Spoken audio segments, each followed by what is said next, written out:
Topic today is I'm going to go over if you're a hard gainer. So if you're having troubles gaining weight, and this, it's not that it's a tough subject. It's one of those subjects that I feel that social media has ridden the horse until the horse is like ready to flop over and die. So it all depends on your goal. So if your goal is to be on stage, bodybuilder, bikini, what have you,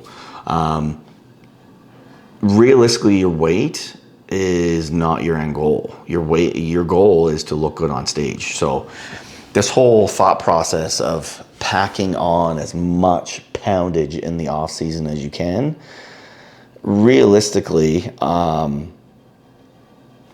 unless you're using PEDs, unless you're going down that road, and you're smart about it and you're actually watching your body grow, trying to put on muscle, yes, you need to be in a surplus, but you don't need to be in like a 4,000 calorie surplus, because what you're doing is you're putting unwanted weight on. You may jump up to like 250, 260, and then all of a sudden you do your prep and the first week you lose 20 of that 40 to 50. And then you start to slowly go down, and by the time you hit the stage, you've only gained 3 pounds of muscle compared to your last show.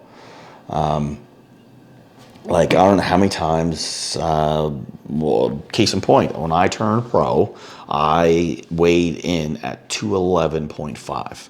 I competed in the 212 division.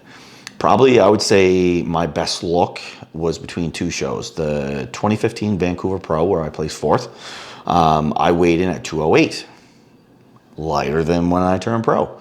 8 weeks post that, I did the Phoenix 2015 212 Pro show. I looked probably 15 to 20 pounds heavier, a lot fuller, and I weighed in at 203, lighter again. So many people have this misconception that you have to put on this X amount of weight. If you're in the open class and you're a bodybuilder, 100% agree with that, but you have to do it in a smart way, that you're in that striking distance. If you want to turn it on and get ready for a show, you're in that striking distance. If you're a person that unfortunately has to put on fluff weight in the off season, you still got to keep it within the percentage level that you can see things. You can see your abs. You can see kind of the shape of your shoulder or the shape of your quad, or like the whole shape of you. I myself, I always indicated it. I hold my weight in, like most white males, around the belly, and love handles right above the glutes. So as soon as I saw myself getting to that point where my love handles were there, and then underneath the armpits, between the pec and the armpit, was another area for me. Once I noticed there, I would slow things down. I would slow, like just the carbohydrates down. I would still stay in that fluffy state, but I was able to see everything and then progress from there. A lot of people, unfortunately, have to put on a ton of weight. But if you put on all this bad weight, say 50, 60 pounds in the off season, and you're only gaining 2 to 3 pounds of muscle, is it worth it? At the end of the day, is it worth it for you to put your health in that risk of being 50 to 60 pounds overweight for most of the year for 2 pounds of muscle? I don't see the bright side in that. Unfortunately, I don't. And that's one of the negative sides of this whole social media fitness industry thing, that a lot of these influencers that are posting this stuff don't compete. They never stepped foot on stage, or they maybe did one show and then realized how hard it is to be a competitive fitness person or bodybuilder or bikini athlete.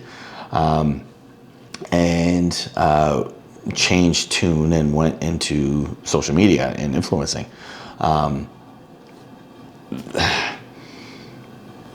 At the end of the day, you have to look at yourself and have that hard talk to yourself. Is this worth it? Is this detrimental to my health in the long term? Because frankly, you only got one life. I was there. I was that guy. I was young and thought I was 10 feet tall and bulletproof, and nothing was going to faze me, and I was going to do whatever it took to get there. And once I flipped the switch and wanted to be a bodybuilder in my mid-20s, and looking back at it, it's not worth it. It's not like I could have got there. I eventually would have got there, but I didn't have to do all that force feeding myself to the point where I'm puking in my mouth, or it wasn't worth it. There was other ways, and I eventually did find those ways, but there was other ways to get there without being so unhealthy year round. Like, if you're having trouble getting up and moving around without, like, with joint pain and just blood pressure and stuff like that, it's not worth it. It's not. So you got to realize all that. So again, getting back to the hard gainer, yes, you have to feed yourself, but you have to feed yourself properly. You have to feed yourself real food. Use supplementation in between those meals to up your calories. So that's the whole point of supplementation, is it's the supplement of real food. So you eat as much real food as you can get in, and if you're getting to the point where you can't get more food in, that's when you start using supplementation. You start using supplementation and implementing that in your daily routine to get those extra calories in that you can't get in from real food. And then your body will start to use that and metabolize that. But at the end of the day, if you're getting to the point where you're 50, 60 pounds overweight, you need to have a sit down with yourself and figure out, is this the best for me? So that would be my intake on all of that, is basically sit down, look at your daily process. So if you're a hard gainer and you're only eating 3 meals a day or twice a day, there's your number one problem. So you need to sit down and make a daily meal plan that you're having 6 meals a day. You have to look at, are you getting the nutrients that you need in around your workout? Are you working out hard enough?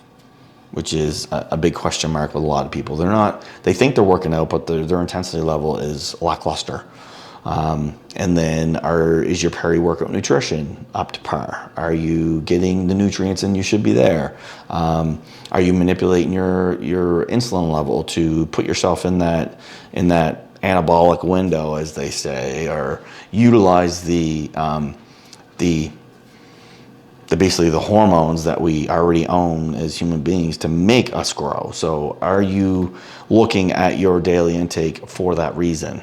And if you're not, and you're just basically sitting down having a burger because someone on social media said that was the way to put on weight, that's when you're kind of on that tightrope of this is not healthy. You're just eating to eat. And it's the same as putting weight on a bar and moving it. You're just moving weight. It's not doing anything for you, and you're not gaining anything from it. So anyways, that is my whole thought process on that. It's just, you need to look at it with an objective eye. Am I doing this for the right reasons? Am I doing it in the healthy way?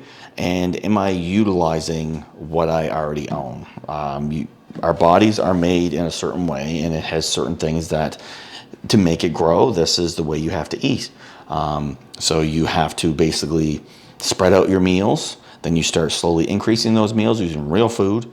Once you get to the point where you just can't get that food in, then you start implementing supplements. Then you look around when you're working out. Is your peri-workout nutrition optimal?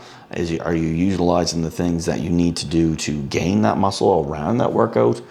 And if you're still not, then hire a coach. Make your coach look at you. But at the end of the day, putting 50, 60 pounds on in the off season is probably not the best way for you to put on muscle, especially where you diet down the next season and you only gain 2 to 3 pounds. So anyways, that's my thought process on that. Hope you guys like that segment, and we'll catch you later.